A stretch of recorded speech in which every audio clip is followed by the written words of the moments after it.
Wali Paidi II.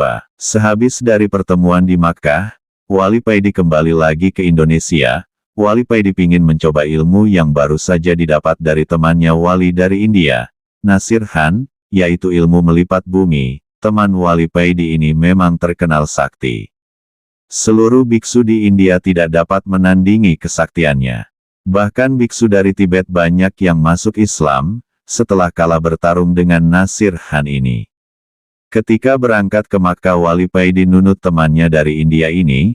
Wali Paidi hanya disuruh menggandeng tangannya, lalu tiba-tiba saja, jling, Wali Paidi dan temannya Nasir Khan sudah berada di Makkah di atas bukit tempat pertemuan. Dan karena kasihan Wali, Nasir Khan ini mengijazahkan ilmu melipat bumi kepada Wali Paidi. Supaya di acara pertemuan-pertemuan yang akan datang Wali Paidi tidak repot mencari tunutan lagi.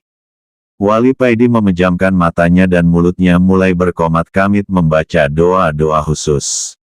Tiba-tiba tubuh Wali Paidi terasa dingin, bumi yang didudukinya terasa seperti es. Wali Paidi membuka matanya, tampak di depannya bukit yang tertutup es.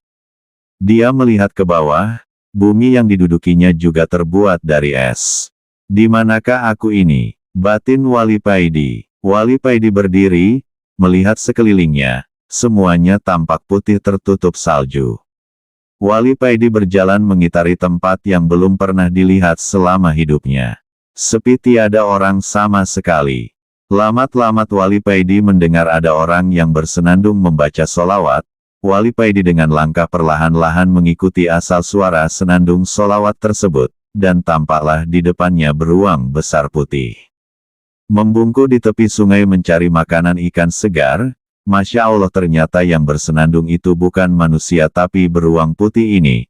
Wali Paidi berhenti, beruang putih itu menoleh kepada Wali Paidi dan berkata kepadanya, "Assalamualaikum," ucap beruang itu. "Waalaikumsalam," jawab Wali Paidi dengan perasaan kaget dan heran. "Kamu Wali Paidi ya? Aku tadi dapat kabar kalau nanti ada orang yang kesasar ke sini.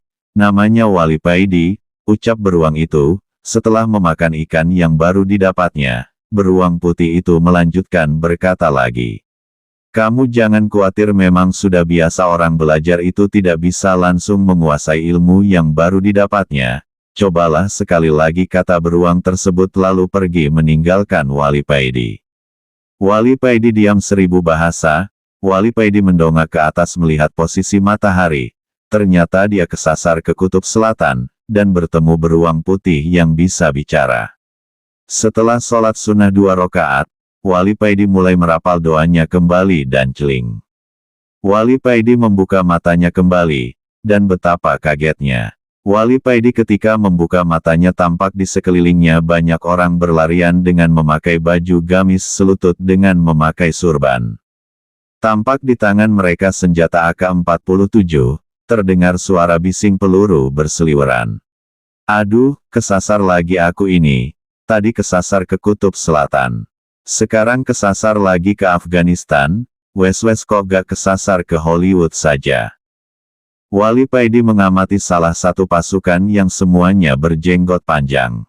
Wali Paidi tersenyum sendiri melihat jenggot mereka.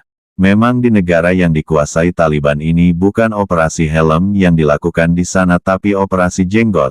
Kalau ada laki-laki yang tidak berjenggot maka kena tilang. Wali Paidi berdiri berjalan mencari ke tempat yang sepi. Wali Paidi tidak suka dengan peperangan. Wali Paidi memutuskan untuk langsung pergi saja.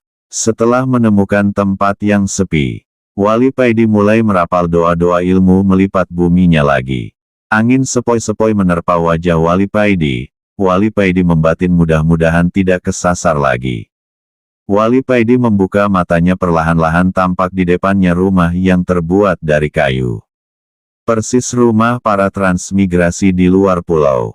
Tidak lama kemudian, keluarlah seorang tua berpeci putih dengan baju takwa dan bersarung melambaikan tangannya memanggil Wali Paidi.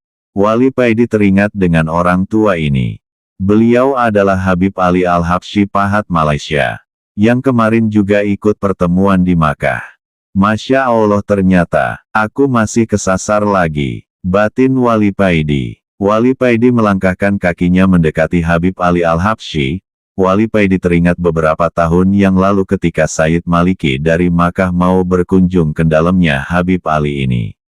Di dalam perjalanan Sayyid Maliki ini tiba-tiba merasakan kangen yang amat sangat terhadap datuknya baginda Nabi Muhammad.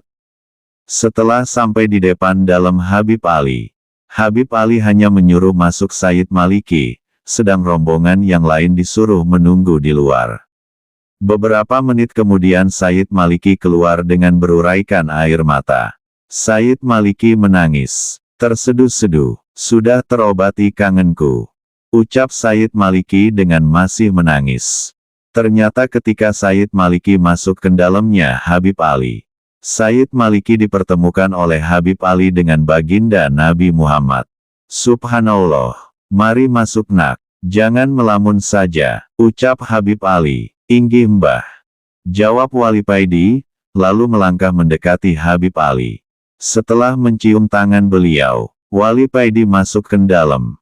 "Kamu memang gak bakat dengan ilmu melipat bumi itu nak Paidi. Jadi nanti gak usah dicoba lagi. Kamu naik pesawat saja dari sini ke Indonesia," kata Habib Ali. "Inggih Mbah," jawab Wali Paidi. "Siapa tahu nanti ketika kamu naik pesawat, kamu bertemu dengan Mulan Jamila yang kamu gandrungi itu." Tanda hubung, goda Habib Ali. Hahaha. Wali Paidi hanya bisa tertawa mendengar godaan Habib Ali ini. Setelah makan bersama, Wali Paidi pamit pulang. Habib Ali menepuk-nepuk pundak Wali Paidi mengantarkannya keluar dari dalam. "Ingat perintah Sang Sultan Nak Paidi, setelah sampai ke rumah segeralah ke Gunung Arjuna untuk kholwat di sana." "Inggih Mbah," jawab Wali Paidi. Setelah mencium tangan Habib Ali, Wali Paidi beranjak pergi ke bandara, naik pesawat pulang ke Indonesia.